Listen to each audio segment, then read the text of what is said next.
Start. 2 పిల్లులు ఉన్నావంట.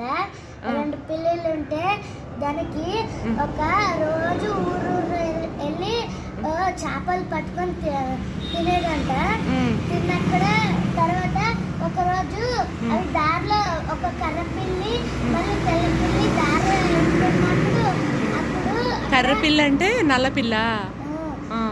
అక్కడ రొట్టె ముక్కలు పడి ఉన్నాయి.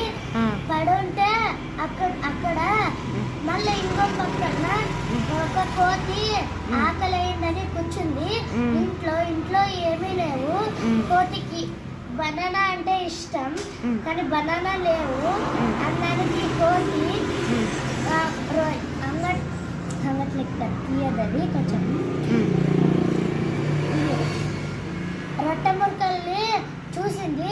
చూసి తర్వాత చెట్ల మీద నుంచి గెంతుకుంటూ ఆటాడుకుంటూ వెళ్ళి రొట్టె ముక్కల్ని చూసి తిని కాసి తినలేదు. కానీ 2 పిల్లలు చూసి గుద్దులాడితే చూసి రొట్టె ముక్కను తీసుకొని 2 సగం చేసి ఇస్తానని పిల్లలు చెప్పింది. పిల్లలు సరే అని ఇచ్చినప్పుడు సగం చేసింది. ఒక్క దాంట్లో ఎక్కువ ఉంది, ఒక్క దాంట్లో కడుపు ఉంది. ఎక్కువలో కొంచెం కొరికాడు. మళ్ళా ఎక్కువలో కొంచెం కొరికాడు చూడు. అప్పుడు ఇది చిన్నదైపోయింది. చిన్న దాంట్లో ఎక్కువ మళ్ళా దాన్ని కొరికేశాడు. ఇక్కడ కొరికేశాడు మొత్తం తినేసి అప్పుడు పిల్లలు వాటిని ఇచ్చేయాలని ఉరికి వాటిని దెబ్బలు పరచాలి. అంతే. దీంట్లో నీతి ఏంటి? దీంట్లో నీతి నాకు తెలియదు.